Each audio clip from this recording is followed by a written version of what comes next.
ओम अज्ञानतिमिरान्धस्य ज्ञानाञ्जनशलाकया चक्षुरुन्मीलितं येन तस्मै श्रीगुरुवे नमः। नमो ॐ विष्णुपदाय कृष्णपृष्ठाय भूतले श्रीमते भक्ति वेदांत स्वामिन इति नामिने। नमस्ते सरस्वती देवे गौरवाणी प्रचारिणे निर्विशेष शून्यवादी पाश्चात्य देश तारिणे। जय हो श्री कृष्ण चैतन्य प्रभु नित्यानंद श्री अद्वैत गदाधर श्रीवासादि गौर भक्त वृंद। हरे कृष्णा कृष्ण कृष्ण हरे हरे, हरे राम राम राम हरे हरे, हरे कृष्णा कृष्ण कृष्ण हरे हरे, हरे राम राम राम हरे हरे, हरे कृष्णा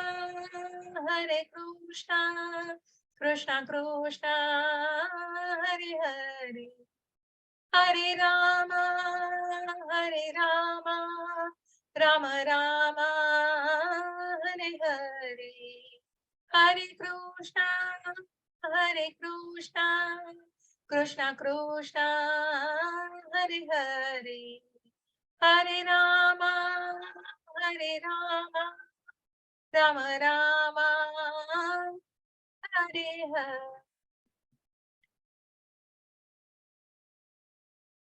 हरे कृष्णा। श्री श्री राधा गोविंद यांच्या चरणी आपण साष्टांग दंडवत करूया। श्री श्रीला प्रभुपाद यांनाही साष्टांग दंडवत, श्री नामनिष्ठ प्रभूजी यांनाही माझा साष्टांग दंडवत आणि या इस्कॉनच्या पूर्ण टीमला माझा सादर प्रणाम करून आपल्या दुसऱ्या अध्यायाला मी सुरुवात करतेय, ज्याचं नाव आहे सांख्ययोग, ज्याला गीतेचं सार म्हटलेलं आहे, गीतेचा सारांश। प्रभुपादांनी त्याला नाव दिलेलं आहे गीतेचा सारांश, सर्व गीतेचं सार। मग तुम्ही म्हणाल की दुसरा अध्याय शिकला की बास झालंय, सगळं जाणलीये गीता, तर निश्चितच खूप सगळे कर्मयोग आहे, बुद्धियोग आहे, सांख्य योग आहे, त्यामुळे निश्चितच सार आहे। पण प्रत्येक अध्यायामध्ये जे विश्लेषित करून सांगितलेलं आहे त्याचा तो सारांश आहे, त्याच्यामुळे खूप संक्षिप्त स्वरूपात, परंतु आपल्याला बऱ्याच गोष्टींचा उलगडा कसा होतो की ज्या 5 कारणांना आपण काल बघितलेलं आहे की ज्यामुळे अर्जुन विषाद झालेला आहे, आणि हे सगळे म्हणून मी काल जे सांगितलं की हा यज्ञ आहे 18 अध्यायांचा आणि 18 दिवसांचा, कारण प्रत्येक अध्याय हा एकमेकांना गुंफलेला आहे। हो, जशी माळ गुंफलेली असते ना एकमेकांमध्ये, जे मणी, जर तो दोरा आणि एखादी मणी जरी सरकला तरी आपण बघतो की त्या माळेमध्ये किती मग ती माळ खंडली किंवा दोरा तुटला तरी मग ते मणी विखुरले जातात। मग हे उदाहरण वेगळ्या बाबतीतही देता येईल, पण सांगण्याचा उद्देश हा की त्याप्रमाणे ते कनेक्टेड आहेत आणि अशा प्रकारे ती एक माळेप्रमाणे गुंफलेले एकमेकांमध्ये असलेली मणी आहेत की ज्याचा एकमेकांशी खूप संलग्नता आहे। आणि म्हणूनच आपण प्रत्येक दिवशी मी आधीच्या अध्यायाचं सार निश्चितच घेणार आहे, जे आपल्या स्लाइड्स मध्येच आपल्याला दिसतं। की मग पहिल्या अध्यायामध्ये काल आपण काय बघितलं? धर्मक्षेत्रे कुरुक्षेत्रे समवेतायुयुत्सवः मामकाः पांडवाश्चैव किमकुर्वत संजय। बघा, चौकशी केली धृतराष्ट्राने, गरज होती का? पण मनात कपट, मनामध्ये दुष्टपणा, नीती, कशी कपट नीती होती, कारण मग आपल्याच मुलांना सगळं मिळायला हवंय। मग त्या कुरुक्षेत्रावरती त्या पांडवांचं मन तर बदललं नाही, मग त्यांनी युद्धाचा निर्णय तर बदलला नाही, युद्ध होतंय की नाही, कारण युद्ध होण्याची पूर्णपणे आवश्यकता, म्हणजे युद्ध व्हावं हीच इच्छा होती।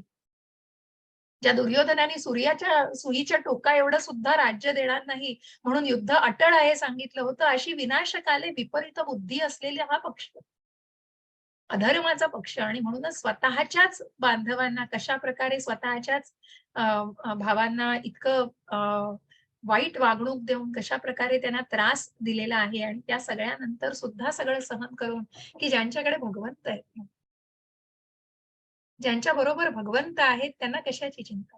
आणि म्हणूनच त्यांनी सगळं सहन केलेलं आहे. आणि अशा या पांडवांनी सगळं सहन करून पांडवांनी युद्धाला सुद्धा तोंड द्यायला युद्ध क्षेत्रावरती आलेले आहेत. कुरुक्षेत्रावरती युद्ध सुरू होणार आहे आणि त्या युद्धाच्या मधोमध रथ भगवंतांनी नेलेला आहे. शंख फुंकलेले आहेत आणि हृदय कोणाची हे झाली आहेत, हृदयाने व्यदारयत, कोणाची हृदय विदीर्ण झाली आहेत? कौरवांची हृदय विदीर्ण झाली आहेत. कारण मनात अधर्म आहे हो. ज्या पक्षातून आपण लढतो आहोत आणि ज्या काय होणार आहे, कारण ज्या दुर्योधनाने समोर बघितलं, की पांडवांनी इतकी सुंदर रचना केलेली आहे, सैन्य कमी असून सुद्धा दृष्टद्युम्नानी इतकी सुंदर रचना कशी केली आहे, हे ते द्रोणाचार्यांना विचारतायत, की तुमच्या शिष्याने कशी एवढी सुंदर रचना केलेली आहे? कारण त्या शिष्यानी जे जे शिक्षण घेतलेलं असतं, जे काही ज्याच्यामध्ये ज्ञान घेतलेलं असतं, ते इतके पारंगत असतात. मग द्रोणाचार्यांनी कुठलाही भेदभाव ठेवलेला नसतो. पांडवांनाही तेच शिक्षण दिलेलं असतं आणि कौरवांनाही दिलेलं असतं. त्याचबरोबर द्रुपदाचा मुलगा दृष्टद्युम्न हा त्यांचा जो शिष्य आहे, त्यालाही तितकंच निपुण केलेलं असतं त्या गोष्टीमध्ये. आणि म्हणूनच दुर्योधनाच्या मनातली भीती, म्हणून त्या 3 व्यक्तींच्या प्रतिक्रिया आपण कालच्या अध्यायात, ते त्याचं महत्व, की मग ज्या धृतराष्ट्राला वाटतंय, की काय होतंय त्या युद्ध क्षेत्रावरती आणि म्हणून संजयाला विचारतोय, संजय किमकुर्वत संजय. अहो, जेवणाचं पान समोर वाढल्यानंतर माणूस जेवेलच की, तर युद्धस्थळी युद्धच होणार आहे. परंतु तरी मनात का शंका आहे? कारण मनात शंकेची पाल चुकचुकतीये. कारण ज्यांच्या मनामध्येच कपट आहे, त्यांना ती शंका येणारच. आणि मग दुर्योधनाची भीती आपण बघितली, जी कुठेतरी आश्चर्यकारक भीती होती. मनामध्ये शंका होती, काय होणार आहे आपल्या या युद्धामध्ये आपलं? आणि तीच तिसरी व्यक्ती आहे. ती तिसरी व्यक्ती आपण बघितली, की जिच्या डोळ्यात अश्रू बघितले आपण. अर्जुनाने जेव्हा हे निरीक्षण केलेलं आहे, तो निर्मळ, तो सात्विक स्वभावाचा, जो भगवंतांचा अतिशय प्रिय शिष्य आणि अतिशय प्रिय भक्त, असा अर्जुन जेव्हा तिथे निरीक्षण करतोय, मग ही भगवंतांची योजना आहे हो. अर्जुनाने असमंजस व्हावं, अर्जुनाने विषाद व्हावं, म्हणजे भगवद्गीता आपल्यापर्यंत पोहोचावी. अर्जुन नरनारायणापैकी एक आहे हो, जो नरनारायणापैकी नर आहे, ज्यांनी पशुपशास्त्र जिंकलेलं आहे, जो सामान्य नाहीये. परंतु तरीही हे ज्ञान आपल्यासारख्यांपर्यंत पोहोचण्यासाठी हे सगळं प्रयोजन आहे हो भगवंतांचं. आणि म्हणूनच तिथेच पहिल्या अध्यायामध्ये आपण बघितलेलं आहे, की अर्जुन विषाद होण्याची जी 5 कारणं आपण बघितलेली आहेत, ती 5 कारणं कुठली? त्याच्या मनामध्ये करुणा, की आपल्याच बांधवांविषयी मग आपण कसं काय लढायचं आपल्याच भावांच्या विरुद्ध, म्हणून त्याच्या मनामध्ये करुणा आहे. कुठलाही आकस नाहीये हो, की आपल्याला यांनी असं छळलंय म्हणून आपण आता त्यांच्याशी युद्ध करून त्यांना अ, अ, अ, त्यांचा पराजय करून आणि सगळ्या नाश करून आपल्याला राज्य करायचं, अशी कुठलीही कटुनीती नव्हती हो मनामध्ये. कारण मनामध्ये करुणा होती. करुण भाव होता. आपल्याच भावांविरुद्ध आपण युद्ध करून काय मिळणार आहे आपल्याला? मी रिकॅप लिहिलंय म्हणून आनंद वाटत नव्हता अर्जुनाला त्याच्यामध्ये. आणि मग त्याला पाप वाटत होतं. आपल्याच द्रोणाचार्यांशी, आपल्याच गुरूंशी आणि आपल्याच अ, अ, आपण आपल्या आजोबांबरोबर युद्ध करणार आहोत आणि पितामहांना जर आपण यांना कुणाला ठार मारलं, तर ते आपल्याकडून पाप होणार आहे. आपल्याला गुरुहत्येचं पाप लागेल. कौटुंबिक परंपरेला कुठेतरी धोका निर्माण होणार आहे. कारण या ज्या सगळ्या त्यक्त जीविताचे कारण विजयाचं आपण बघितलं, की मग सर्व व्यक्ती मग ज्या बळी पडणार आहेत याच्यामध्ये, त्यांच्या कुटुंबांचं काय, त्यांच्या परंपरा काय, त्यांचे वंश कसे वाढणार आहेत? या सगळ्याची कुठेतरी मनामध्ये इतकी दाटी झाली आहे विचारांची, की कल्लोळ झालाय विचारांचा. आणि तिथेच कुठेतरी अर्जुन असमंजस झालेला आहे. आणि म्हणून तो अर्जुन आज भगवंतांना शरण जातोय. आणि दुसऱ्या अध्यायात आपल्याला जाणायचंय, की भगवंत याच्याबद्दल काय सांगतायत आणि म्हणून आता कृष्ण काय संबोधतायत आणि इथेच कृष्णाचं ज्ञान सुरू होतंय हो. भगवंतांच्या ज्ञानाला इथे ज्ञानाचा खजिना उघडलेला आहे भगवंतांनी. पहिल्या अध्यायामध्ये भगवंत काहीही बोलत नाहीयेत. मग इथे भगवद्गीता आपल्याला नुसतंच ज्ञान ते नाही, कशा प्रकारचं, मग प्रत्येक गोष्ट शिकण्यासारखी हो, प्रत्येक हे ज्ञान घेण्यासारखं आहे. की अर्जुनाचा अप्रोच बघा, की कसा अर्जुन आज भगवंतांना शरण गेलेला आहे आणि त्याचबरोबर तो उत्तम गुरु भक्ताकडून जाणून घेतोय आधी सगळं. काहीच बोललेले नाहीयेत गुरु पहिल्यांदी, काहीच बोललेले नाहीयेत कृष्णच पहिल्या अध्यायात आणि सगळं आपल्या भक्ताकडून जाणून घेतलेलं आहे. काय वाटतंय याला, काय याच्या मनामध्ये वाटतंय, हे सगळं जाणून घेऊन मग तू काय विचार करतोयस आणि तसा न करता तू काय विचार केला पाहिजेस. तो जो दृष्टिकोन आहे ना, तो जाणायचा आहे आपल्याला. आणि म्हणून हे ज्ञान आपल्याला जाणून घ्यायचंय, की अर्जुनाला युद्ध का करायचं नव्हतं, ती कारणं आणि मग कृष्ण त्या कारणांना कसे संबोधत आहे. आणि कृष्ण ज्ञानाने त्याच अर्जुनाचं मनोबल वाढवून, मनोदौर्बल्य घालवून त्याचा त्याचा दृष्टिकोन कसा बदलताय, कुठल्या प्रकारे त्यांनी त्या गोष्टीकडे बघितलं पाहिजे, हे जाणताना आपल्याला ज्ञानयोग बघायचा आहे, कर्मयोग बघायचा आहे, बुद्धियोग बघायचा आहे. आणि म्हणूनच सगळ्या ज्ञानाचं जिथे कुठेतरी शरीर आणि आत्मा याची संलग्नता जाणणार आहोत म्हणून त्याला सांख्य योग म्हटलंय. आणि या सगळ्या विषयी जाणून आपल्याला या दुसऱ्या अध्यायामध्ये आपल्याला या गीतेचं सार जाणून घ्यायचंय. आणि म्हणून असं असा असमंजस झालेला अर्जुन म्हणतोय, मी एकदा बघते, एक मिनिट. मेधा माताजी,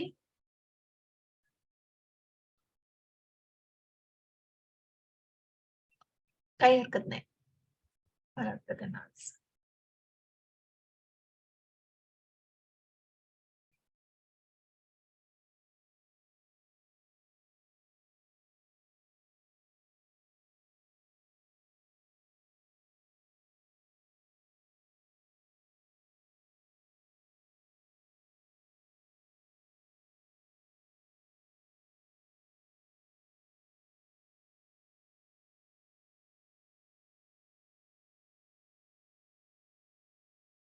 ठीक आहे.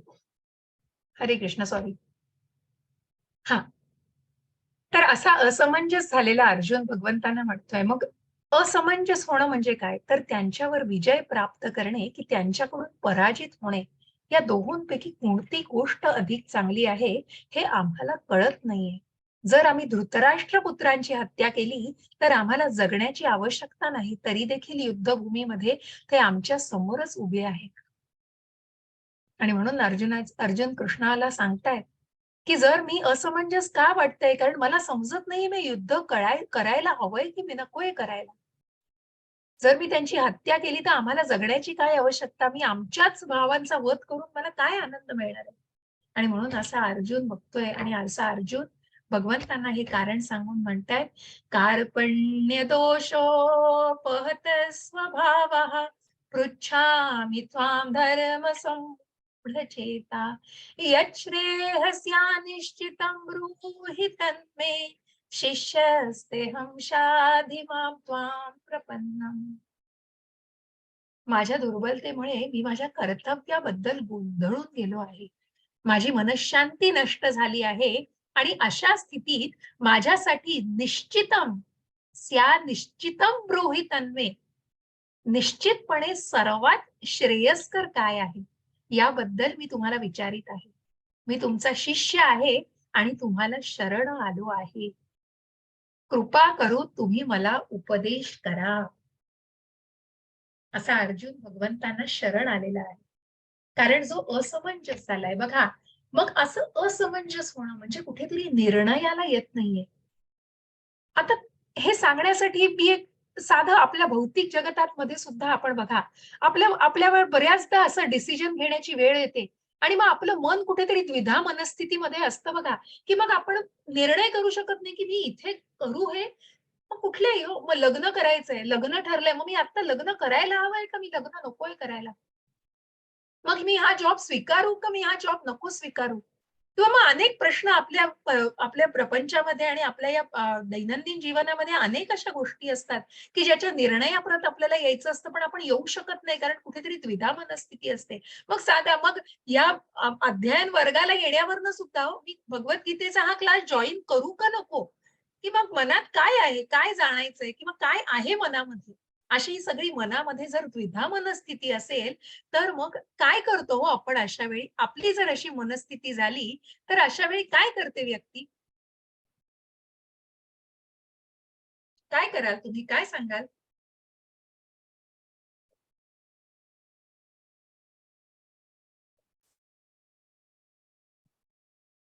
थोडंसं चॅटमध्ये मला उत्तरं द्या. पांडुरंग शिंदे. मी कोणाला अनम्यूट नाही करू शकत प्रभूजी, पण मला चॅटमध्ये उत्तरं दिली तर बघा ना. पांडुरंग शिंदे प्रभूजींना अनम्यूट कुणाला घेतो आपण सल्ला घेतो. अगदी बरोबर कोमल माताजी, अगदी बरोबर. आपण सल्ला घेतो. कुणाचा सल्ला घेतो आपण?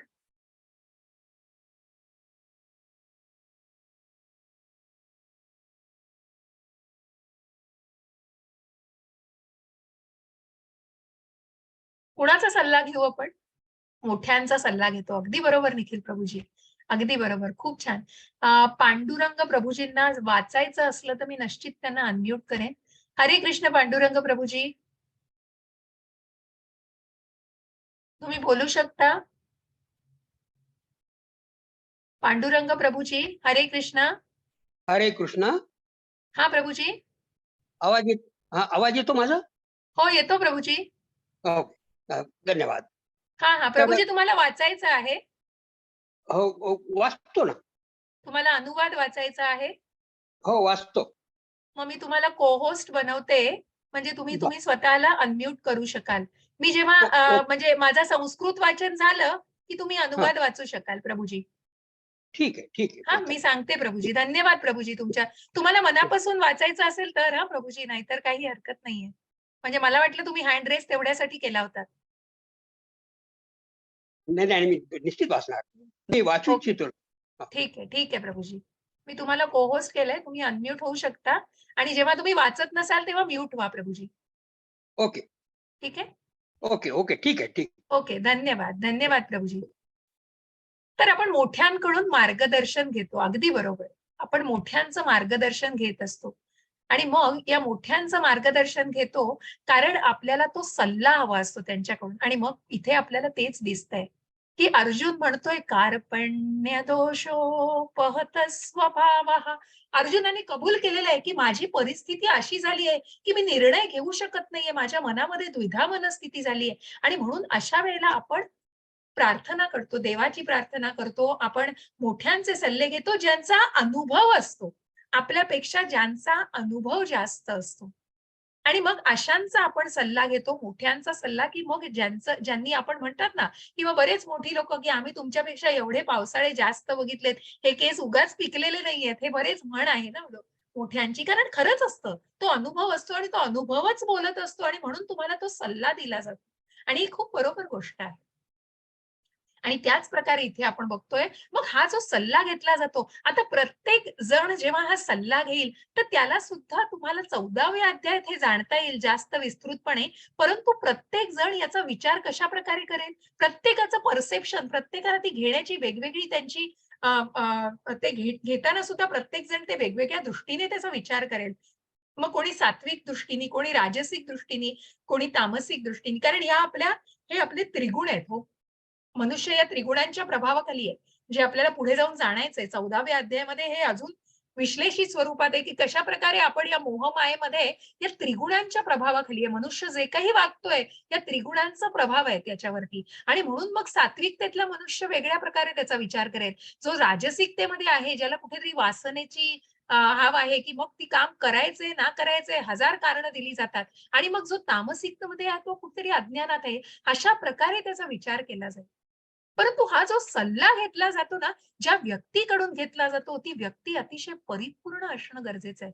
आणि म्हणून फक्त शारीरिक आणि मानसिक नाही, तर आध्यात्मिक दृष्ट्या म्हणजे ती 360 डिग्रीतून विचार करणारी व्यक्ती पाहिजे. आणि म्हणूनच हा सल्ला उत्तम गुरुकडून घ्यायचा आहे. जो अर्जुनाने घेतलेला आहे उत्तम गुरु, भगवंतांना उत्तम गुरु मानलेला आहे. आणि अशा या गुरु शिष्याचं नातं फुलतं इथे. आणि म्हणूनच असा उत्तम शिष्य आणि असा उत्तम गुरु हे सुद्धा आपल्याला गीतेमध्ये जाणायचंय, की कोण कशा प्रकारे असतो उत्तम गुरु, की ज्या गुरुनी फक्त पहिल्या अध्यायामध्ये शिष्याचं सगळं जाणून घेतलेलं आहे आणि आता गुरु संबोधतायत आणि आता त्याची कारणं आणि त्यांचा दृष्टिकोन सांगतायत. कुठल्याही प्रकारे लादत नाहीयेत कृष्णावरती, कृष्ण स्वतःला अर्जुनावरती. मग अर्जुनाने भगवंतांना जाणलेलं आहे आणि मला आता तुम्ही तो निर्णय द्या. कारण मी तो निश्चितपणे जाणू शकत नाही. कारण माणूस आहे, हा मनुष्य आहे ना, हा मनुष्याचे ठराविक आपण म्हणतो ना, जसं प्रत्येकाची वैशिष्ट्ये असतात, तशी आपले काही लिमिट्स आहेत. आपले काही लिमिटेशन्स आहेत, की आपली जी इंद्रिय आहेत, ती सदोष इंद्रिय आहेत. कारण जर एखादी समोर सफरचंद ठेवलं ना, तर ते सफरचंद आपल्याला दिसताना पूर्ण दिसतंय. कारण त्याचा मागचा भाग जरी खाल्लेला असेल, तरी तो आरशात बघितल्याशिवाय तुम्ही जाणू नाही शकत. तुमचे डोळे जे तुम्हाला दाखवतायत तेच तुम्ही बघता. तुमची दृष्टी जे तुम्हाला दाखवते तेच तुम्ही, पण ती तितकी परफेक्ट आहे का? कारण ह्या मनुष्याचे लिमिटेशन्स आहेत आणि म्हणून तो निर्णय घेणं हे बरोबर आहे आणि तो निर्णय पूर्णपणे 360 डिग्रीतून जे विचार करतात, जे मानसिक, शारीरिक आणि आध्यात्मिक दृष्टिकोनातून जे योग्यपणे विचार करतात, ते तुम्हाला उत्तम सल्ला देऊ शकतील आणि त्याप्रमाणे तो सल्ला घेण्याचे सुद्धा मनुष्याचे जे काही ज्या काही लिमिट्स आहेत त्याला जाणून घ्या, की मग आपली इंद्रिय सदोष आहेत, मनुष्य फसवला जाऊ शकतो, मनुष्य हा भ्रमामध्ये असतो, ही काही मनुष्याची वैशिष्ट्य ही फॅक्ट आहेत. आणि म्हणून जर उद्या उद्या तुम्ही म्हणालात, की कृष्ण समोर येऊन उभा राहिला, तरीही तुमची आमची तेवढी पात्रता नाही. कारण आपली इंद्रिय तितकी सदोष आहेत, की आपण ओळखूच शकणार नाही. मग आपण जर हे विधान केलं, की कोण आहे कृष्ण आणि मी का कृष्णाने सांगितलेलं मानायचंय, तर हे तुम्ही मानताना, की मला कृष्ण समोर दिसत नाही, तर मी कसं काय मानू कृष्णाला? अहो, तुमची जेव्हा इंद्रिय पूर्णपणे परफेक्टली तुम्हाला सगळं दाखवू शकली असती, तर निश्चित तुम्ही भगवंताला सुद्धा ओळखू शकला असतात. पण पण आपली कुठेतरी या मर्यादा आहेत आणि या मर्यादेमध्येच आपलं हे विधान खूप डेंजरस आहे हो. कारण जे तुम्ही बघताय तेच तुम्ही समोर तुम्हाला ज्ञान देतायत आणि म्हणून भगवंतांना जाणायचं असेल, तर बघा भगवंतांना जाणण्यासाठी आपल्याला पुढे जायचंय, की मग इथे आपल्याला प्रश्न पडतोय, की कृष्ण कोण आहेत? मग कृष्णांना जाणायचंय. मग ही आकृती आहे समोर आपल्या बरं का. या आकृतीमध्ये थोडीशी मला उत्तरं द्या चॅटमध्ये. मग ही आकृती समोर तुम्हाला दिसतीये, त्या आकृतीमध्ये तुम्हाला काय दिसतंय हो? काय सांगू शकाल तुम्हाला?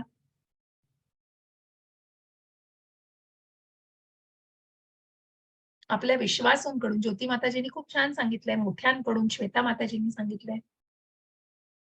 खूप छान उत्तरं दिली आहेत. खूप धन्यवाद. मग आता मला सांगा तुम्हाला समोर काय दिसतंय चित्रामध्ये? खूप सामान्य, खूप साधे प्रश्न विचारलाय मी. खूप त्याच्या कुठेतरी पोपट दिसतोय कोमल माताजींना. अगदी बरोबर. कोमल माताजी बरोबर. आणि काय दिसतंय तुम्हाला?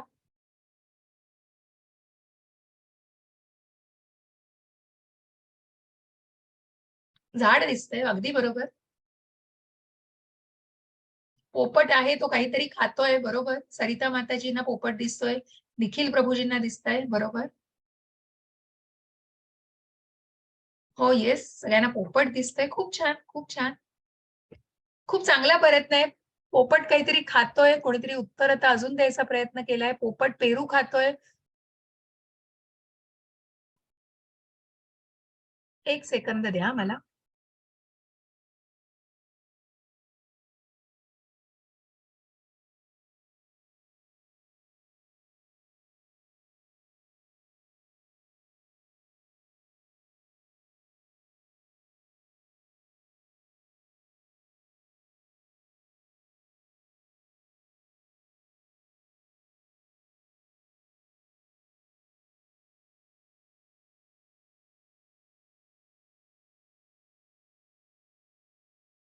हरे कृष्ण. क्षमस्व. एक फोन घ्यायचा होता मला. तर अशा प्रकारे प्रत्येकाला दिसतंय, की पोपट खातोय. मग आता पोपट दिसतोय सगळ्यांना. पण हेच आपल्याला जाणायचंय, की बघा तुम्हाला फक्त ते चित्रामध्ये पोपट दिसला सगळ्यांना. पण तुम्हाला दिसलं का मागे काय आहे त्याच्या? मग असाच मला सांगण्याचा दृष्टिकोन आहे, की एखादी ड्राईव्ह वेवर आहे. तुम्ही त्या रस्त्यावरून जाताय. त्या रस्त्यावर गाडी थांबवली आणि तुम्ही बघितलं तर तुम्हाला अथांग समुद्र दिसतोय खूप लांबवरती जो या चित्रात दिसतोय. थोडंसं पुढे गेलात, थोडं चालत-चालत अजून पुढे गेलात, समुद्र आहे पुढे. पण थोडं चालत पुढे गेल्यानंतर दिसलं, तर तुम्हाला बरीच हिरवळ दिसेल.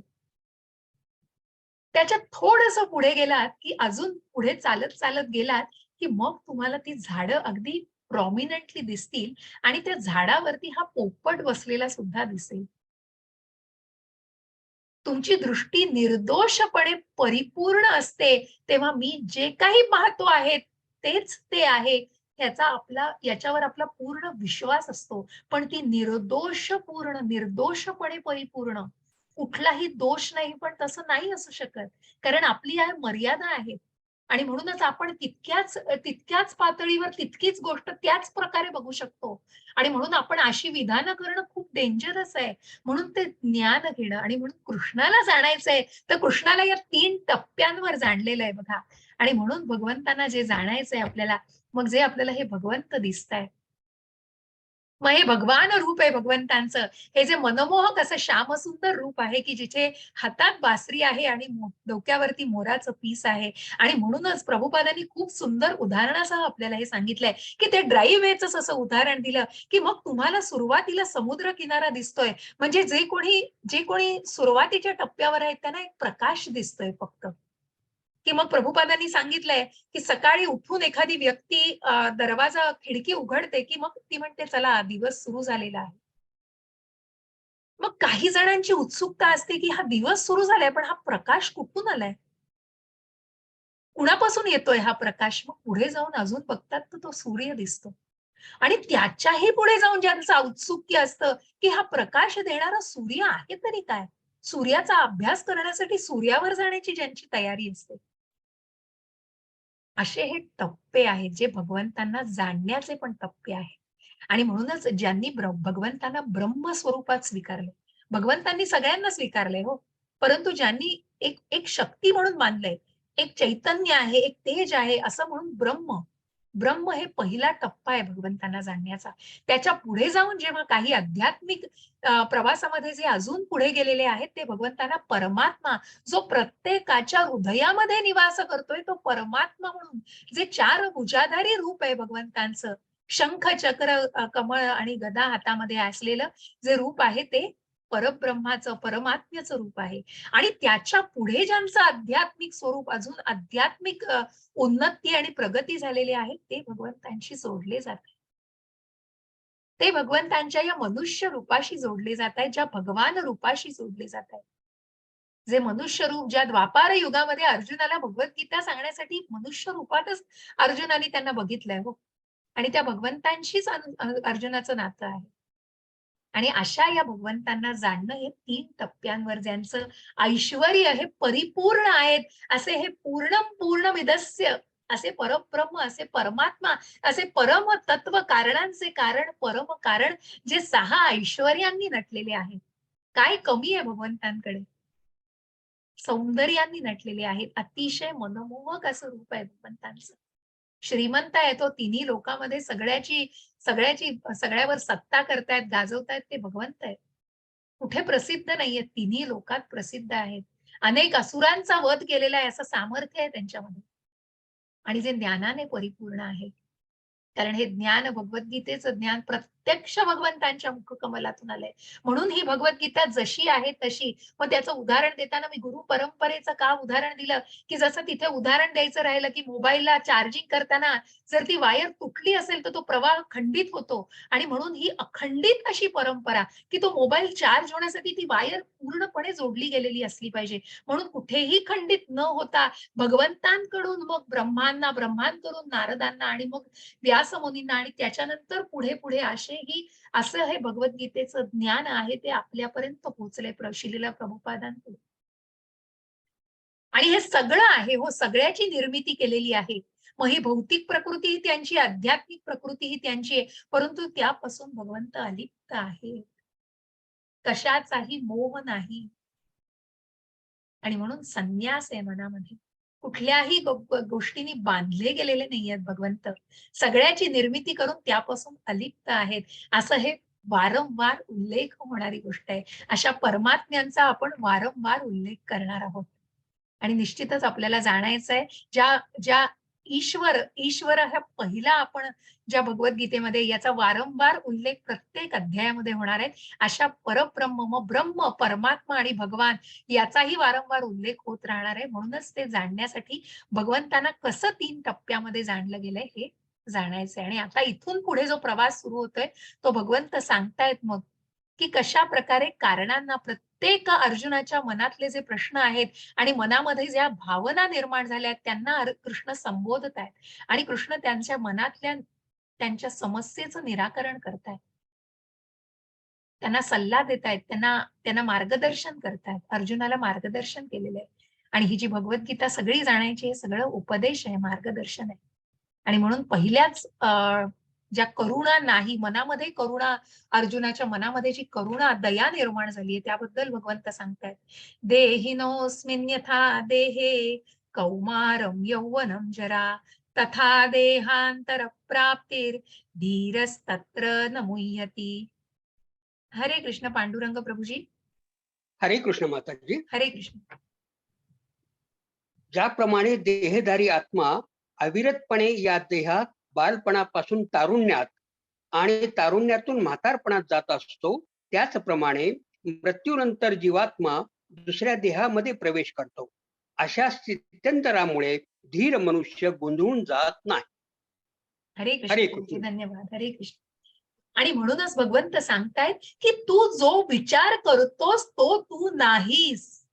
आता आपल्याला हे जे ज्ञान जाणायचंय, मग ज्या शारीरिक, मानसिक आणि आध्यात्मिक पूर्ण 360 अंशातून भगवंत जो काही दृष्टिकोन अर्जुनाला देणार आहे, त्यामुळे त्याचा दृष्टिकोन, त्या गोष्टीकडे बघण्याचा त्याचा दृष्टिकोन बदलणार आहेत. आणि म्हणून भगवंत प्रत्यक्ष फॅक्ट सांगतायत, प्रत्यक्ष जे उदाहरणासह सांगतायत की तू जो विचार करतोस तू नाही, तू शरीर नाहीस, तू आत्मा आहेस. आणि हा देहधारी आत्मा अविरतपणे, मग हा जो प्रवास आहे ना आत्म्याचा, हे शरीर आहे, हे शरीर भौतिक शरीर आहे जे पंचमहाभूतांचं बनलेलं आहे.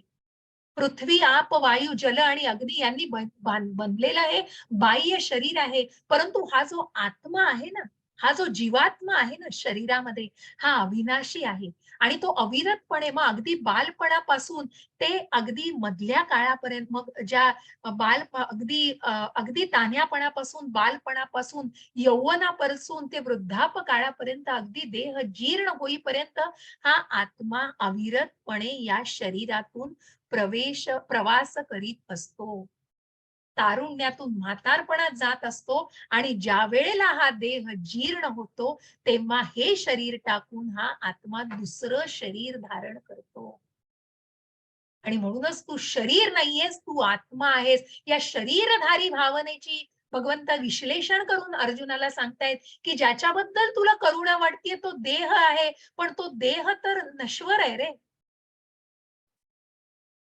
परंतु हे जे अविनाशी काय आहे, तर तो आत्मा अविनाशी आहे. आणि म्हणूनच हे जो ज्ञान, जो आत्म साक्षात्काराकडे वळवायचं जे ज्ञान भगवंत देताय, तो स्थिता धीर मुनी, एखादी स्थिर मनुष्य, निश्चितच एखादा धीर मनुष्य जेव्हा हे ज्ञान घेईल, तेव्हा हे ज्ञान घेतल्यावर अशा स्थित्यंतरामुळे तो निश्चितच गोंधळून जाणार नाही. एका देहातून दुसऱ्या देहामध्ये हा आत्मा, म्हणजे हा आत्मा अविनाशी आहे, आत्मा मरत नाही. कारण आत्म्याचे गुण काय आहेत? नैनम छिंदन्ति शस्त्राणि, नैनम दहति पावकः, न चैनम क्लेत्यन्त्यापो, न शोषयति मारुतः. हरे कृष्ण प्रभुजी.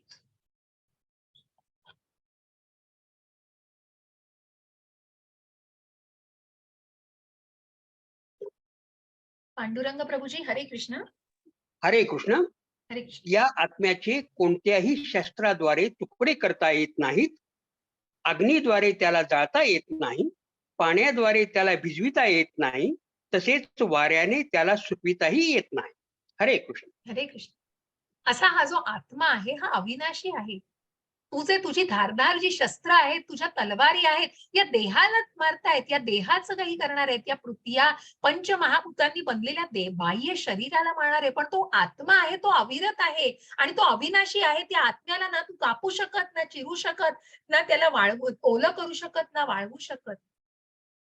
आणि हा आत्मा असाच अविरत आहे आणि तो हा देह टाकून दुसऱ्या देहामध्ये प्रवास करणार आहे. आणि म्हणूनच हे आत्म्याचे गुणधर्म तू लक्षात घे. आणि अशा प्रकारे अर्जुनाचं मनोबल वाढवण्याचा भगवंत प्रयत्न करतायत. आणि म्हणून जी करुणा तुला वाटतेय की ज्या बांधवांमध्ये किंवा ज्या ज्या द्रोणाचार्यांना तुझ्या गुरूंना तुला किंवा त्यांच्यावरती त्यांच्याबरोबर तू युद्ध करतोयस आणि या सगळ्यांबद्दल वाढणारी तुला जी करुणा आहे ती करुणा देहधारी भावनेशी निगडीत आहे, पण त्यांचा आत्मा अविरत आहे आणि तू हे युद्ध करतोयस. मग अजून आपल्याला पुढच्या टप्प्यांमध्ये त्यांचं कशा प्रकारे ते अर्जुनाला समजवतायत हे आपल्याला जाणायचंय. आणि म्हणून इथे आपण पहिल्या टप्प्यावर हे जे सांख्य योगाचं ज्ञान घेतोय की हा जो शरीर आणि आत्मा हा आपला वेगवेगळा आहे हो. आणि म्हणून हे शरीर आहे हे मरतंय, परंतु आत्मा अविनाशी आहे आणि हा शरीर आणि आत्म्याचा संबंध आपण जाणतो. आणि म्हणून भगवंत पुढे जाऊन दुसऱ्या कारणाला भगवंत सांगतायत की अर्जुन म्हणतोय मला आनंद वाटत नाहीये, की मी जे काही युद्ध करणार आहे त्याच्यात मला कुठलाही आनंद वाटत नाहीये. कारण का? कारण भगवंत त्याही बद्दल बघा, जसं प्रभुपादांनी आपल्या तात्पर्यामध्ये अनेक उदाहरणांनी आपला त्या गोष्टीकडे भगवद्गीता तुम्ही 18 वेळा काय हो 1800 वेळा वाचलीत तरी मला वाटतं प्रत्येक वेळी ते तुम्हाला वेगवेगळ्या दृष्टिकोनातून ज्ञान देत असते आणि तुमचं तुमचं त्याच्याबद्दलचा जो दृष्टिकोन आहे तो अजून अजून सखोल होत असतो. आणि म्हणूनच भगवंतांनी तेच ज्ञान इतक्या इतक्या सुंदर पद्धतीने दिलंय आणि प्रभुपादांनी ते तात्पर्यात इतक्या सुलभपणे मांडलेलं आहे की आपण ते जाणण्याचा अगदी अगदी सोप्या पद्धतीने प्रयत्न करतोय. आणि म्हणून भगवंत इथे सांगतायत बघा की आधी हे घेतीये आणि मग तो जरा अध्याय घेतीये की भगवंत सांगतायत हतो वा प्राप्स्यसि स्वर्ग जित्वा वा भोक्ष्यसे महिम तस्मादुत्तिष्ठ कौन्तेय युद्धाय कृतनिश्चयः. हरे कृष्ण पांडुरंग प्रभूजी. हरे कृष्ण माताजी. हे कौंतेया, रणभूमीवर तू मारला जाशील आणि तुला स्वर्ग प्राप्ती होईल किंवा तू विजयश्री प्राप्त करून पृथ्वीचे साम्राज्य उपभोगशील, म्हणून दृढनिश्चयी होऊन उठ आणि युद्ध कर. हरे कृष्ण. हरे आणि कृष्ण म्हणून माता. भगवंत सांगतायत की तू जरी तू मग मग जिथे मग इथे आपल्याला आता कर्मयोग जाणायचंय. मग कर्मकांड काय आहे आणि कर्मयोग काय आहे? तू जर तू जर रणभूमीवर मग भगवंत दोन दृष्टिकोनातून या गोष्टीला भगवंत अर्जुनाला दाखवतायत की भगवंत सांगतायत तुला आनंद वाटत नाही असं तू मानू नकोस, कारण तू अधर्माविषयी अधर्माविरुद्ध लढतोयस. त्याच्यामुळे रणभूमीवर तू मारला गेलास तरी तुला स्वर्ग प्राप्ती होणार आहे आणि तू स्वर्ग प्राप्ती केल्यावर विजयश्री प्राप्त करून आणि तू जर स्वर्ग प्राप्ती केली तर तिथे तुला स्वर्ग सुख उपभोगता येणार आहे. आणि तू जर हे युद्ध जिंकलास तर तुला पृथ्वीवर साम्राज्य करायचंय, तुला पृथ्वीवर राज्य उपभोगायचंय. मग तू का आनंद वाटत नाही म्हणत आहेस? म्हणजे बघा एक उत्तम गुरु आपल्या शिष्याचा दृष्टिकोन कसा वेगवेगळ्या गोष्टीतून बदलतोय, की तू असा विचार करू नको, हा विचार कर की तू अधर्माविरुद्ध युद्ध करून तू दोन्ही बाबतीत नक्कीच फायद्यामध्ये आहेस. आणि तू असा विचारच करू नको की तुला आनंद वाटत नाही. तुला दोन्हीकडून निश्चितच मनामध्ये तुला चांगल्या गोष्टीने तू त्याचा विचार कर. तू त्या त्या त्या गोष्टीकडे अशा दृष्टीने बघ. आणि म्हणून भगवंत सांगतायत की तू त्या गोष्टीला आनंद नाही असं म्हणू नकोस, कारण तुला काय करायचंय अवांच वादांश बहुन वदिष्यन्ति तवाहितः निंदस्तस्त्वव सामर्थ्य ततो दुःखतरं नु किम. हरे कृष्ण प्रभूजी. हरे कृष्ण माताजी. तुझे शत्रू अनेक अपमानास्पद शब्दात तुझे वर्णन करतील आणि तुझ्या योग्यतेचा उपहास करतील. याहून अधिक दुःखकर असे तुला काय आहे? हरे कृष्ण माताजी. हरे कृष्ण. आणि म्हणून इथे कर्मयोग भगवंत सांगतायत की भगवंत म्हणतायत की तू एक क्षत्रिय आहेस हे तू कसं विसरतोयस? तू एक क्षत्रिय आहेस आणि तू क्षत्रिय म्हणून तुझा अपमान म्हणजे तू त्या गोष्टीमध्ये आनंद नाही वाटून तू जर ठरवलंस की मी हे युद्ध करायचं नाही आणि मला जाऊन जंगलामध्ये जाऊन संन्यास घ्यायचा आहे, तर तसं जर केलंस तर एका क्षत्रियाला त्यापेक्षा जास्त अपमानास्पद काय असणार आहे? तुझा तुझा शत्रू तुझा उपहास करेल, तुला कुठल्याही प्रकारे कौतुक करणार नाही की की अर्जुनाने निघून गेलाय, संन्यास घेतला, युद्ध करत नाहीये, खूप चांगली गोष्ट केली की त्याच्या नातेवाईकांना युद्ध नाही केलंय. तर नाही, अर्जुन पळकुटा आहे, भ्याड आहे अर्जुन. आणि म्हणून तुझा उपहास केला जाईल. आणि म्हणूनच इथे भगवंत सांगतायत की तू क्षत्रिय आहेस. बघा दोन गोष्टींचं इथे तुम्हाला थोडंसं मनामध्ये जे आता तुम्ही ज्ञान घेण्याच्या टप्प्यावर आहात म्हणून तुम्हाला ते कदाचित तुमच्या मनात येईल किंवा नाही येईल. पण एकीकडे भगवंत सांगतायत की तू शरीर नाही तू आत्मा आहेस. आणि तिथेच भगवंत सांगतायत अर्जुनाला की तू एक क्षत्रिय आहेस. मग इथे कुठेतरी देहधारी भावना आहे. पण मग भगवंत म्हणतायत ते फॅनेटिक नाहीये. कुठेही कुठल्याही प्रकारची त्याच्यामध्ये काहीतरी जादू नाहीये. तर तू आहेस तो आहेस. पण भगवंत त्याचा दृष्टिकोन कशाप्रकारे बदलतायत बघा. आणि म्हणूनच भगवंत म्हणतायत कर्मयोग, की तू तुझं कर्म योग्य प्रकारे केलं पाहिजेस. तू दृढ निश्चयाने उठ आणि हे युद्ध कर. कारण तुझा शत्रू तुला हसेल जर तू हे युद्ध केलं नाहीस तर. आणि म्हणूनच तू आहेस, हा देह आहे तर आहे आणि तू क्षत्रिय आहेस आणि तू असं कुठेही भगवंतांनी लिहून ठेवलेलं नाहीये किंवा भगवद्गीतेमध्ये पूर्ण भगवद्गीतेमध्ये असं कुठेही नाही सांगितलं, की आता तुम्ही सगळं गोष्ट झाल्यात आणि आता तुम्ही रिटायर झाल्यानंतर भगवद्गीता वाचा आणि याचं ज्ञान अगदी तुमच्या शेवटी घ्या आयुष्याच्या असं कुठेही नाही दिलं, की मग तुम्ही हे ज्ञान घ्या, मी तुमची काळजी घेतो. नाही. भगवंतांनी इथे कर्माला महत्व दिलंय आणि म्हणून भगवंत अर्जुनाला सांगतायत की उठ, दृढ निश्चयाने उठ आणि तू युद्ध कर. आणि म्हणूनच इथे कर्माला भगवंतांनी महत्व दिलेलं आहे, की तू तुझं कर्तव्य योग्य प्रकारे पार पाड आणि तू हे युद्ध धर्माच्या अधर्माच्या विरुद्ध करतो आहेस. तू जर हे केलं नाहीस तर तुझे शत्रू तुझा उपहास करतील. आणि म्हणूनच तू आनंद नाही असं न मानता तू या दृष्टिकोनातून त्याचा विचार कर. तिसरा गोष्ट अर्जुनाच्या मनात आहे, की बघ अर्जुनाला वाटतंय, की मी पाप करतोय. मग हे पाप करतोय म्हणजे मी माझ्या जर गुरूंविरुद्ध युद्ध केलं आणि मी जर माझ्या गुरूंना ठार मारलं तर काय होईल? माझ्या गुरुहत्येचं पाप लागेल. मी माझ्या भीष्म पितामहांना ठार मारलं तर काय होईल? मी माझ्या आजोबांना मारल्याचं पाप माझ्या माथी येईल. परंतु भगवंत सांगतायत, की जे तू प्रयत्न करणार आहेस, मग जे तू करणार आहेस म्हणून कर्मकांड ते कर्मयोग. म्हणून भगवंतांनी आधीच्याही आनंद नाही इथेही सांगितलं, की तू कर्म कर आणि ते कर्म कोणासाठी कर? की जिथे कृष्ण आहे, कर्मकांड तू स्वतःसाठी करणार आहेस.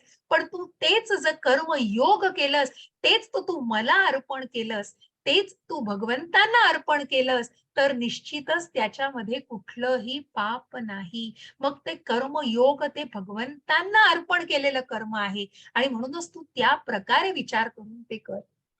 आणि म्हणून भगवंत इथे सांगतायत, नेहाभिक्रमनाशोऽस्ति प्रत्यवायो न विद्यते स्वल्पमप्यस्य धर्मस्य त्रायते महतो भयात्. हरे कृष्ण प्रभूजी. हरे कृष्ण माताजी. या प्रयत्नात कोणतेही नुकसान किंवा ऱ्हास नाही आणि या मार्गातील अल्प प्रगतीनेही मनुष्याचे मोठ्या भयंकर भयापासून संरक्षण होऊ शकते. हरे कृष्ण हरे माताजी. कृष्ण. स्वल्पमप्यस्य धर्म्यस्य त्रायते महतो भयात्. अगदी छोट्यातली छोटी गोष्ट सुद्धा मोठ्यातल्या मोठ्या भयंकर संकटापासून सोडवू शकते. मग ते ते ते जे कर्म आहे ते भगवंतांना अर्पण केलेलं कर्म पाहिजे आणि म्हणून हे जे तू करतो आहेस, ही तू सेवा करतो आहेस. याच्यामध्ये केलेले प्रयत्न हे निश्चितच तुझे वाया जाणार नाहीयेत आणि म्हणूनच तुला निश्चितच हे कुठल्याही भयंकर संकटापासून तुझं रक्षणच करतील कारण तू भगवंतांची सेवा करतोय. हे जे युद्ध करणार आहेस, हे तू अधर्माविरुद्ध लढतोयस आणि ते तू भगवंतांना ते कर्म अर्पण कर. ते निष्काम पद्धतीने केलेलं कर्म असणार आहे. कारण अशीच पुराणातली खूप सुंदर कथा आहे बघा, की त्रायते महतो भयात. मग एक उंदीर मामा आहे. त्या उंदराला चेरी खायला खूप आवडते. उपनिषदामधली ही कथा आहे. मग प्राण्यांची बुद्धिमत्ता ही निश्चितच कमी असते. मनुष्याचा आणि प्राण्यातला फरक हाच आहे, की त्यांची बुद्धिमत्ता, त्यांचं त्या गोष्टीकडे बघण्याची बुद्धी असते ती निश्चितच कितीही आपण म्हणू, आपण कुठल्याही कमी कमतरतेने म्हणत नाहीये. त्यांचं ज्ञान असतं. मग अनेक आपण पेट्स म्हणू, आपण आपले मग प्राणी मात्रांना सुद्धा अनेक ट्रेन केल्यानंतर ते कसे पण ज्या बुद्धीच्या बाबतीत मग आपण जो इंटेलिजन्स म्हणतो, तो निश्चितच मनुष्याला जास्त प्रमाणात असतो. आणि म्हणून हा जो उंदीर आहे त्याला चेरी खायला खूप आवडत असते. ती चेरी एक खाल्ल्यानंतर त्याचं पोट भरत नाही म्हणून तो दुसऱ्या चेरीच्या शोधामध्ये असतो. शोधता शोधता तो मंदिरापाशी येतो. भगवंतांच्या मंदिरापाशी येतो आणि भगवंतांच्या मंदिराच्या मूर्तीसमोर तो असतो. तिथे मूर्तीसमोर दिवा लागलेला असतो आणि हा दिवा त्या दिव्याच्या पाशी हा उंदीर येतो आणि त्या दिव्याला बघतो तर ते असा फडफडणारा दिवा असतो. पण त्याचा जो रंग असतो त्याने त्याला त्या जे काही दिसत असतं त्या प्रकारे त्याला तो चेरी संबोधतो त्याच्या बुद्धिमत्तेप्रमाणे आणि म्हणून ती चेरी खाण्यासाठी तो त्या गरम तेलामध्ये उडी मारतो. या सगळ्या प्रयत्नात होतं काय, त्या गरम तेलात उडी मारलेला तो उंदीर तिथेच मरतो. कारण तेल एवढं गरम असतं. हीच गोष्ट त्यांनी त्याची त्याची भूक भागवण्यासाठी केलेली ती गोष्ट आहे. पण हीच गोष्ट भगवंतांच्या मूर्तीसमोर घडली आहे. ती देवालयामध्ये भगवंतांसमोर त्या उंदराचा मृत्यू झालेला आहे. मग निश्चितच त्याला मोक्ष का मिळाला? कारण भगवंतांनी ते दिवा वाचवण्यासाठी केलेले प्रयत्न मानलेले आहेत हो. भगवंतांसाठी केलेली ती सेवा आहे मग त्यांनी. कारण तो दिवा विझवण्यापासून वाचवलाय त्यांनी. आणि म्हणून त्रायते महतो भयात, एवढीशी केलेली सेवा पण त्या उंदराला मोक्ष देऊन गेली. जे हनुमान आपल्याला चित्रामध्ये दिसतायत, मग हनुमानांचा जय जयकार का केला जातो? क्रोधामध्ये त्यांनी सगळी लंका जाळून टाकली. मग कोणी म्हणेल का सगळी लंका जाळली? फक्त रावणाचा महाल तेवढा जाळला असता तेवढा बास होता. परंतु जे केलं ते निषेधार्थ केलं.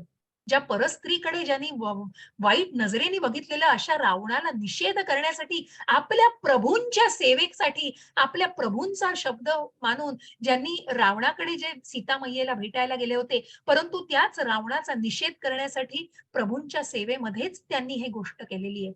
आणि म्हणूनच ती जर तुम्ही भौतिकदृष्ट्या बघितली तर कुठेतरी तुम्ही त्याला म्हणाल की मग हे पाप आहे का? परंतु आध्यात्मिक दृष्ट्या ती भगवंतांची सेवा आहे. आणि म्हणूनच त्या हनुमंताचा आपण जय जयकार करतो. सेवक म्हटलं की आपल्या डोळ्यासमोर हनुमान येतात हो. उत्तम सेवक म्हणजे भगवंत हनुमान, की जे त्रेतायुगामध्ये प्रभू रामचंद्रांचे सेवक होते. ज्या विभीषणाने रावणाविरुद्ध जाऊन कुठेतरी भगवंतांना मदत केली. प्रभू रामचंद्रांना मदत केली कारण कुठेतरी अधर्म, कुठेतरी वाईट गोष्टींच्या विरुद्ध जाऊन केलंय. आणि म्हणूनच ती केलेले जे कर्म होतं ती भगवंतांसाठी केलेली सेवा होती. ती निश्चितच पाप नाही. मग तुम्ही म्हणाल, की मग तुम्ही मग भगवंतांची सेवा करण्यामध्ये तुम्ही कुठलंही पाप करू, जे काही कर्म कराल, ते तुम्ही म्हणाल उद्या मग आम्ही हे भगवंतांच्या सेवेमध्ये केलंय, तसं नाही. ती गोष्ट गुरु, साधू आणि शास्त्र याला पडताळून केलेलं ते कर्म पाहिजे. तुम्ही म्हणाल तुम्ही केलेली मग ही मी सेवाच केली नाही. ते तुम्ही एका उत्तम पद्धतीने जाणून, मग ज्या गुरूंना मान देऊन, ज्या साधू, शास्त्र, आपल्या ज्या वेदांचा अभ्यास करून त्या गोष्टींनी जेव्हा ते परिपूर्ण असं मानलं जातं, तेव्हाच त्या गोष्टीला तसं महत्व प्राप्त होतं. आणि म्हणूनच भगवंत म्हणतायत, की भगवंतांच्या सेवेमध्ये केलेली ही गोष्ट पाप मानलं जात नाही. त्यामुळे तू तसं मनात आणू नकोस.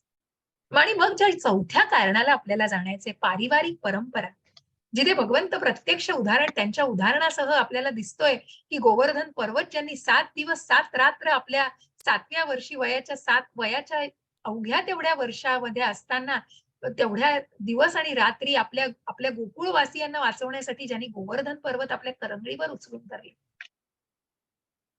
आणि म्हणूनच भगवंत सांगतायत, हरे कृष्ण प्रभूजी. हरे कृष्ण. कोणता श्लोक आहे? नाही, श्लोक नाहीये इथे, मराठी ट्रान्सलेशन आहे म्हणून मी तुम्हाला वाचा म्हटलं. हे का? मी जर हा हा हेच हा. ना? हो. हरे कृष्ण माताजी. मी जर नियत कर्म केले नाही तर हे सर्व ग्रह लोक नष्ट होऊन जातील. अनावश्यक लोकसंख्या उत्पन्न करण्यास मीच कारणीभूत होईन आणि त्यामुळे सर्व प्राणी मात्रांच्या शांततेचा मी विनाशक होईन.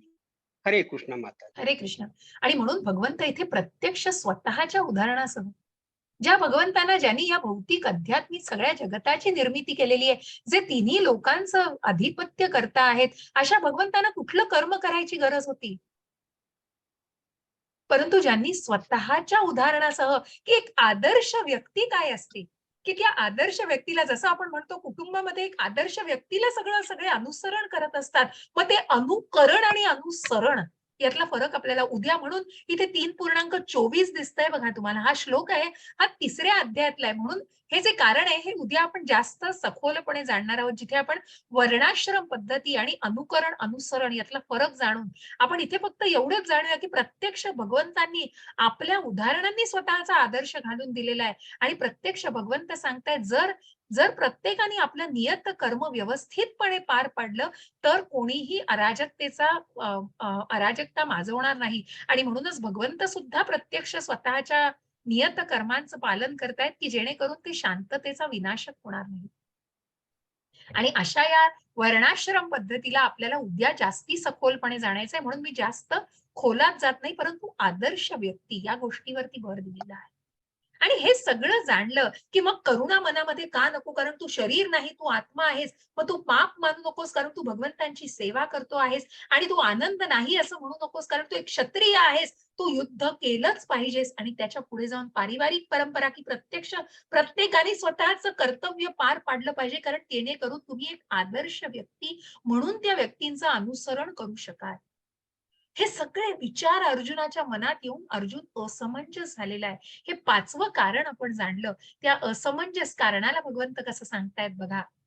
व्यवसायात्मिका बुद्धिरेकेह कुरु नंदन बहुशाखान्यंतनाश्च बुद्धिया बुद्ध्यो व्यवसायिनाम. हरे कृष्ण प्रभूजी.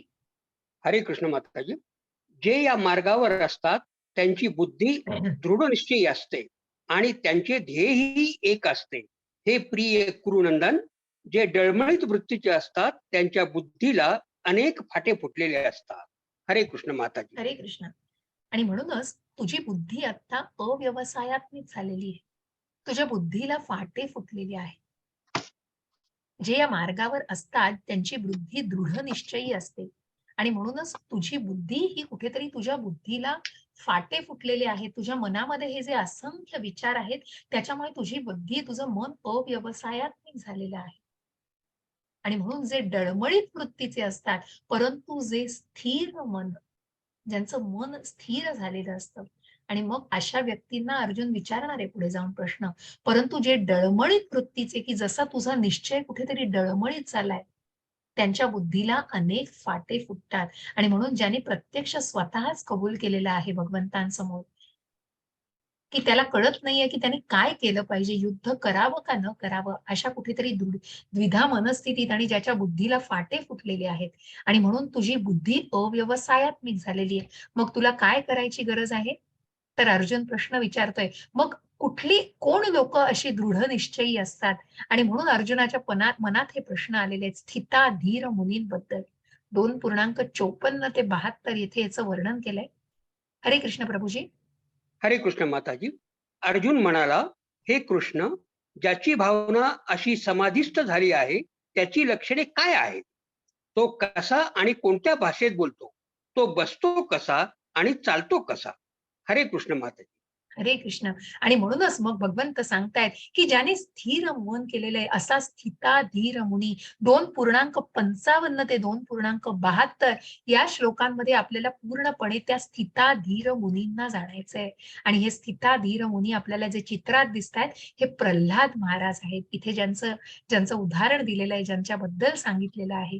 मग भगवंत सांगतायत, की हे स्थिता धीर मुनी. मग अशी व्यक्ती चालते कशी, बोलते कशी, वागते कशी? अर्जुनाच्या मनामध्ये प्रश्न आहे, की मग तू म्हणालास, की दृढ निश्चयी तुम्ही म्हणताय, की भगवंता हे दृढ निश्चयी लोक डळमळीत वृत्तीचे नसतात आणि ज्यांची बुद्धी स्थिर असते. मग असे लोक कोण असतात? आणि कसे चालतात, कसे वागतात, कसे बोलतात? तेव्हा भगवंत सांगतायत अर्जुनाला, प्रजहाती श्री भगवान वाच प्रजहाती यदा कामान सर्वान पार्थ मनोगतान आत्मन्येवात्मना तुष्टः स्थित प्रज्ञस्तदोच्यते. हरे कृष्ण प्रभूजी. हरे कृष्ण माताजी. श्री भगवान म्हणाले, हे पार्था, मानसिक तर्क वितर्कामुळे उत्पन्न झालेल्या इंद्रिय तृप्तीच्या सर्व प्रकारच्या इच्छांचा मनुष्य जेव्हा त्याग करतो आणि याप्रमाणे त्याचे शुद्ध झालेले मन जेव्हा केवळ आत्म्यामध्येच संतुष्ट होते, तेव्हा तो स्थित प्रज्ञ अर्थात विशुद्ध दिव्यावस्थेत स्थित झाला आहे असे म्हटले जाते. हरे हरे कृष्ण प्रभूजी. कृष्ण. तुम्ही त्या श्लोकाचं पुस्तकातनं वाचलत का प्रभूजी? होय. तुमच्या पुस्तकातनं. अगदी छान. हो. हरकत नाही. तशीच भाषा आहे सगळी. आणि म्हणूनच अशी अशी व्यक्ती, अशी स्थिता धीर मुनीची लक्षणं काय आहेत? आणि म्हणूनच अशी व्यक्ती ज्यांनी स्वतःच्या इंद्रियांवर पूर्णपणे नियंत्रण मिळवलेलं असतं. मनुष्य मानसिक उपजातून उत्पन्न झालेल्या मग ज्या काही इच्छा, आकांक्षा, वासना त्या सर्वांचा कुठेतरी त्याग केलेला असतो. त्यांच्या मनाला एकांतातच समाधान मिळतं आणि ते मन इतकं दृढ विश्वासामध्ये गेलेलं असतं, इतकं दृढ निश्चयामध्ये. मग जे प्रल्हाद महाराज जो हिरण्यकश्यपूचा मुलगा, की ज्या राक्षस योनीमध्ये जन्म होऊन सुद्धा आपल्या मातेच्या पोटात गर्भात असताना प्रल्हाद महाराजांवर जे संस्कार झालेले, नारद मुनींच्या ज्या कथा ऐकलेल्या होत्या, त्या भगवंतांविषयी सर्व ऐकलेलं होतं आणि त्या भगवंतांविषयीच त्यांना सर्व जाणायचं होतं. त्या भगवंतांचंच सतत ते नामस्मरण करत होते, नारायण नारायण नारायण नारायण. पण ज्या हिरण्यकश्यपूला हे सहन होत नव्हतं, कारण त्याला तिन्ही लोकांचं अधिपत्य आणि म्हणून त्यासाठी तो कुठेतरी वर मागायचा प्रयत्न करत असतो, परंतु तो त्या हिरण्य आपल्याच मुलाला किती छळत असतो. आणि असे स्थिताधीर मुनी म्हणजे प्रल्हाद महाराज. प्रत्येक दिवशी ज्यांना मरणासन्न यातनांना कुठेतरी तोंड द्यायला लागतं. कधी उंच दरीतून खाली फेकलं जातं, कधी गरम तेलात टाकलं जातं, कधी सर्पांमध्ये टाकलं जातं, कधी राक्षसांमध्ये दिलं जातं, कधी हत्तीच्या पायाखाली दिलं जातं. परंतु मनामध्ये एकच दृढ निश्चय असतो प्रल्हाद महाराजांच्या, भगवंत आहेत आणि माझं रक्षण करणार आहे. असे दृढ निश्चयी स्थिताधीर मुनी म्हणजे प्रत्यक्ष प्रल्हाद महाराज. आणि असे हे शुद्ध दिव्य चैतन्यात असतात, कारण त्यांनी स्वतःच्या मनावरती नियंत्रण, स्वतःच्या इंद्रियांवरती नियंत्रण मिळवलेलं असतं. इंद्रिय विषय सुखापासून स्वतःला नियंत्रित केलेलं असतं. कुठल्याही भौतिक इच्छांमध्ये ते अडकलेले नसतात आणि म्हणूनच आपल्या मनाला कुठेतरी स्थिर केलेलं असतं. अशा शुद्ध दिव्य चैतन्यामध्ये ते असतात. आणि ते कसे वागत असतात, त्यांची लक्षणं काय, त्यांची भाषा काय, तर दुःखेष्वनुद्विगमनः सुखेषु विगतस्पृहः वीतरागभयक्रोध स्थिधिर्मुनिरुच्यते. हरे कृष्ण प्रभुजी. हरे कृष्ण माताजी. जो त्रिविध तापांनीही मनामध्ये विचलित होत नाही किंवा सुखामध्ये हर्षोल्लासित होत नाही आणि जो आसक्ती, भय आणि क्रोध यापासून मुक्त झाला आहे, त्याला स्थिर मन झालेला मुनी असे म्हटले जाते. हरे कृष्ण हरे माताजी. कृष्ण. आणि म्हणूनच स्थिताधीर मुनी, ज्याने मनाला मन हो, हे मन फार विचित्र आहे. असं पुढे जाऊन आपल्याला मनाबद्दल जाणायचंय आणि या मनाला भयंकर मार्गदर्शन करायला लागतं. कारण मन चिंतिते वैरी न चिंते हो. आणि म्हणून या त्रिविध तापांनी, मग अधिभौतिक आणि अनेक ज्या 3 गोष्टींनी मनुष्याला ताप मिळत असतो, भौतिक, अधिभौतिक, दैविक, अधिदैविक, अधिभौतिक. आणि अशा निरनिराळ्या तापांनी जरी त्रासलेली व्यक्ती असली, मनामध्ये अनेक विचार असले, तरी पण या त्रिविध तापांनी ही व्यक्ती स्थिताधीर मुनी विचलित होत नाही. त्यांचं मन हे अविचलित असतं. मग ज्या भौतिक म्हणजे आपण ज्या कुठेतरी इंद्रियांपासून मिळणारे ताप, मग शरीराला होणारा आजारपण, दुखापत किंवा किंवा मग काही अधिदैविक असतात किंवा कुठल्याही गोष्टींनी मनावरती, आणि मग अशा प्रकारे ज्या निरनिराळ्या गोष्टींनी त्रासलेल्या व्यक्ती असतात, की ज्या ज्या पुढे जाऊन तुम्हाला याच्याबद्दल मी खूप आता खोलात जात नाही, पण या त्रिविध तापांबद्दल आपल्याला भागवतामध्ये अनेक ज्याचं विश्लेषण केलेलं आहे. आणि म्हणूनच मग अशी व्यक्ती सुखामध्ये हुरळूनही जात नाही आणि दुःखामध्ये होरपळूनही जात नाही, कारण तिने आपल्या मनाला कुठेतरी इतकं स्थैर्य आणलेलं असतं आणि जी आसक्ती, भय आणि क्रोध यापासून मुक्त झालेली असते. अशा भावनांपासून ती मुक्त झालेली असते, कारण तिने स्वतःला इंद्रिय विषयांपासून कुठेतरी रोखलेलं असतं. अशी व्यक्ती कासवाप्रमाणे वागत असते. हरे कृष्ण प्रभुजी. हरे कृष्ण. ज्याप्रमाणे कासव आपले अवयव आपल्या कवचात आवरून घेते, त्याप्रमाणे जो आपल्या इंद्रियांना इंद्रिय विषयापासून आवरून घेतो, तो पूर्ण चेतनेमध्ये दृढपणे स्थिर होतो. हरे कृष्ण हरे माता. कृष्ण. आजचा अध्याय थोडा मोठा आहे, त्यामुळे कदाचित आपल्याला एक 5 मिनिटं लागतील अजून. कारण बाकी अध्याय खूप नाहीयेत, पण दुसरा अध्याय आणि 18वा अध्याय मोठा आहे. मी कुठलीही घाई करत नाहीये आणि मला घाई करणं शक्यही नाहीये. मी जितकं प्रमाणित की तुम्हाला संक्षिप्त स्वरूपातच देणार आहे, पण माझं जितकं ज्ञान तुमच्यापर्यंत पोहोचवता येईल तो माझा प्रयत्न असेल. त्यामुळे कुणाला काही काम असेल तर तुम्ही लीव होऊ शकता, पण मला म्हणायचं की अजून एक 10 मिनिटच फक्त मी घेईन आणि निश्चित आपण आपला अध्याय पूर्ण करणार आहोत. परंतु ज्ञान हे परिपूर्ण करून जा.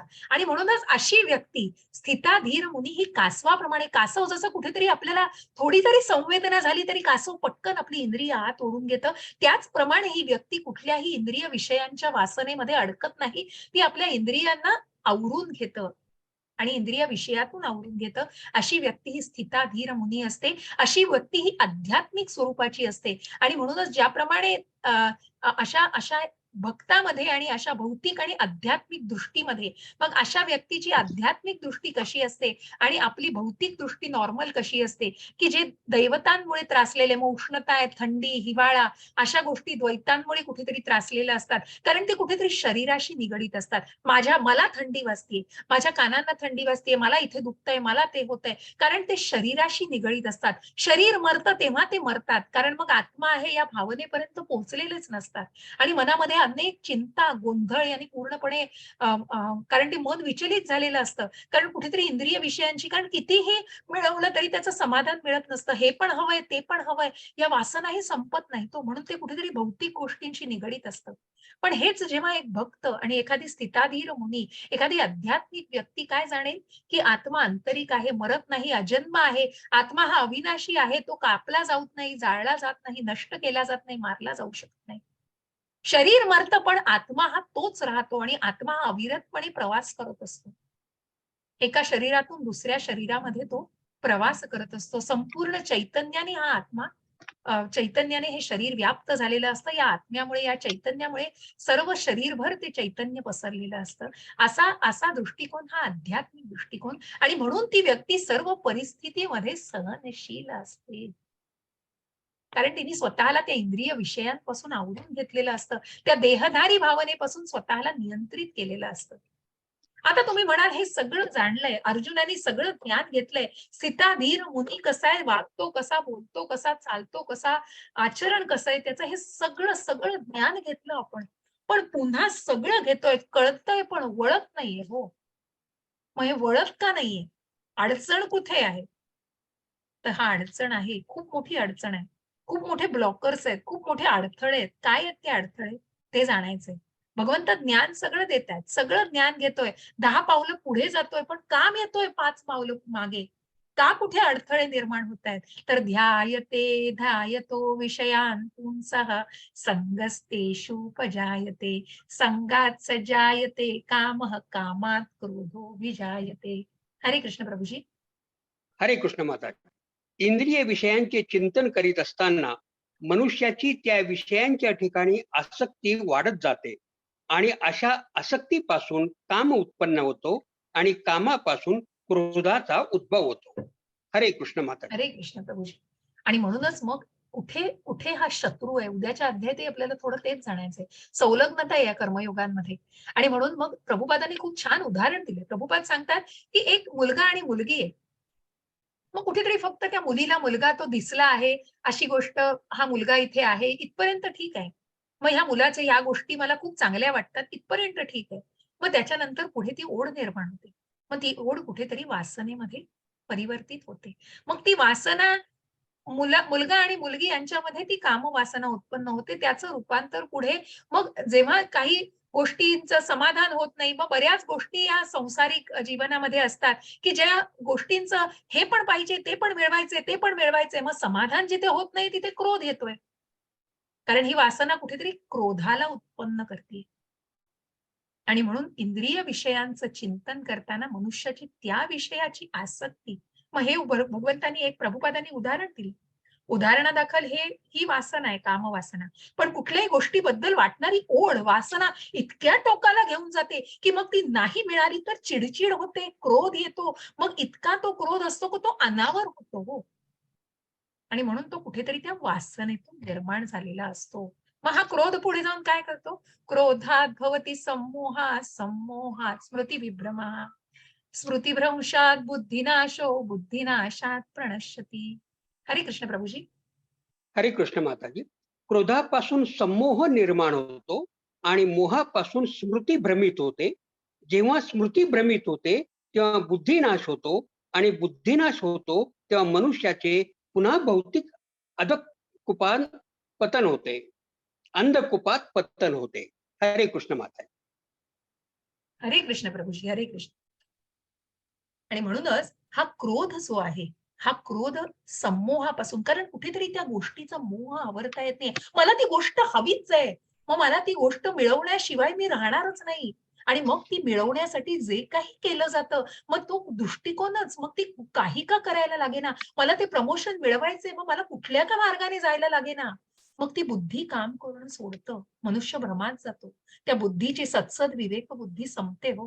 बुद्धीचा नाश होतो आणि मनुष्य पुन्हा भौतिक कृपात पतन होतं. कारण कुठेतरी मनुष्य घसरतो आणि मग त्याचं अधःपतन व्हायला वेळ लागत नाही. मग मनुष्याचा पशु व्हायला वेळ लागत नाही. आणि म्हणूनच हे सगळं कसं होतं?